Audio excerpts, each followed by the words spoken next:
어서 오세요. 안녕하세요. 다작의 5분 한류학교실에 오신 것을 환영합니다. 어서 오세요. 오늘은 다작의 5분 한류학교실 제14강 드라마를 메인스트림으로 한 1차 한류시대 시간입니다. 드라마를 메인스트림으로 한 1차 한류시대는 전체 3부로 나뉘어 방송됩니다. 오늘 제1부는 경쟁 시기의 태동기, 도전기, 정착기, 다음 주 제2부는 경쟁 시기의 확장기, 그리고 마지막 제3부는 확산 시기의 절정기, 위기에 관해 이야기 나누는 시간을 갖도록 하겠습니다.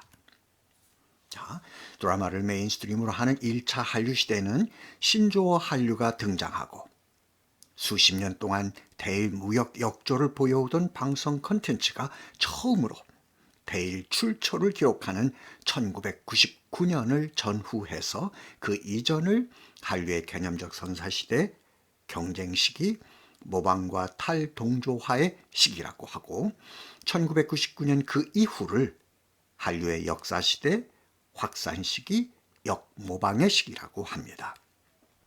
1999년 이전, 그러니까 한류의 개념적 선사시대, 즉 경쟁시기, 모방과 탈동조화가 이루어지던 그 시기는 다시 세부적으로 태동기, 도전기, 정착기, 확장기로 시기가 구분됩니다.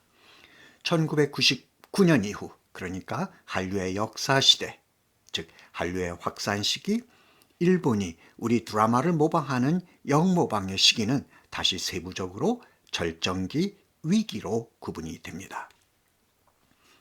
이 같은 1차 한류 시대는 우리나라 최초의 TV 애니메이션 시리즈 떠돌이 까치가 수출된 1987년부터 K-팝이 드라마를 제치고 한류의 메인스트림으로 등장하는 2010년 이전, 그러니까 2009년까지의 기간을 이룹니다. 여기서 궁금한 게 하나 있으실 겁니다. 드라마를 메인스트림으로 한다면서 1차 한류 시대의 기점이 애니메이션 떠돌이 까치가 수출된 1987년? 이상하죠?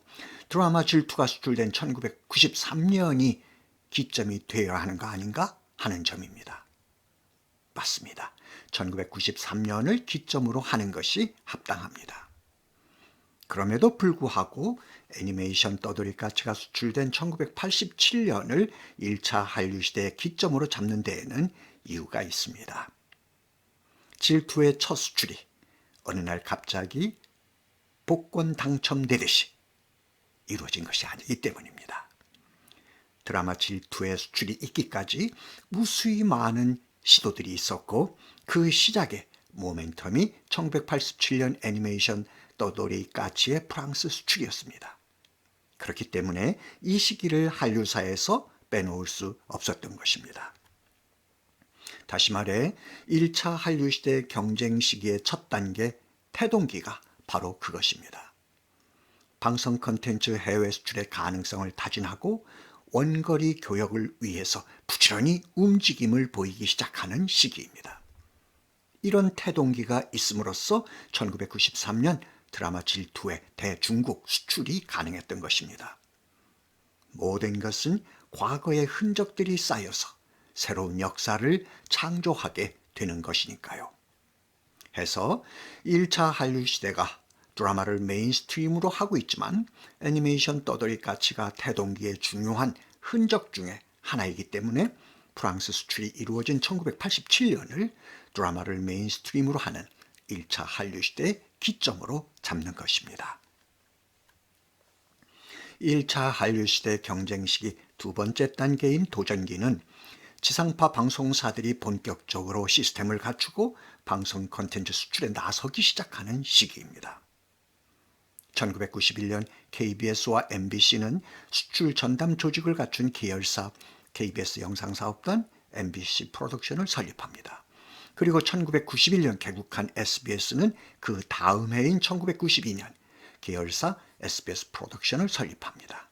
앞서 제12강 한류의 생성 요인, 환경적 요인 편에서도 말씀을 드렸지만 이와 같은 환경이 조성된 것은 아이러니하게도 방송통신위원회가 공룡화돼가는 지상파 방송사들을 규제하기 위해 만든 외주 제작 비율 고시가 한류 탄생의 계기가 되었다는 것입니다.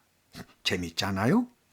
자, 이렇게 수출 시스템을 갖추게 된 한국은 가까운 대만, 홍콩, 중국 등의 방송 콘텐츠 시장 공략에 나섭니다. 특히 한중 수교가 이루어진 1992년 8월 이후 KBS는 곧바로 애니메이션 옛날 옛적에, MBC는 1993년 드라마 질투와 여명의 눈동자를 중국 시장에 수출합니다. 이 시기는 세계가 개혁, 개방, 그러니까 페레스트로이카, 글라스노스트를 외치며 요동치던 시기였습니다. 1990년 독일의 통일, 1991년 소련의 붕괴와 신생 러시아의 탄생, 1992년 중국의 한국에 대한 문호 개방 등 일련의 역사적 사건들이 한국이 중국 시장을 공략할 수 있는 절호의 기회를 제공합니다. 이런 상황에서 도전기 마지막 해인 1993년 한국의 방송 콘텐츠 수출액은 10억 5천만 원, 일본의 수출액은 234억 8,500만 원. 엄청난 규모의 차이를 보입니다.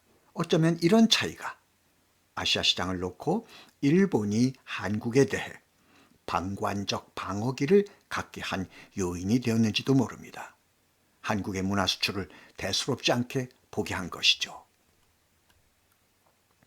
1988년 일본의 다케시다 정부는 바르고 깊게 국제관계를 이해해야 한다는 차원에서 방송 콘텐츠의 아시아 수출에 관심을 쏟기 시작합니다.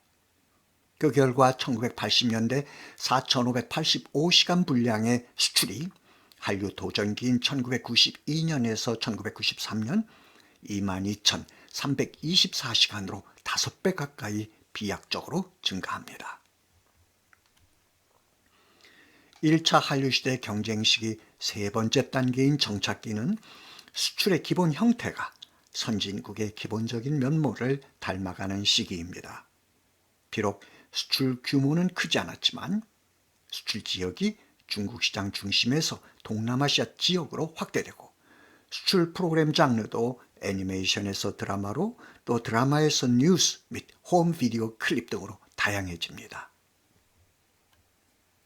도전기 대비 연평균 391.3%라는 놀라운 수출 신장세를 보이고 수출 규모도 연평균 360만 달러로 도전기 대비 4배 가까이 성장을 합니다.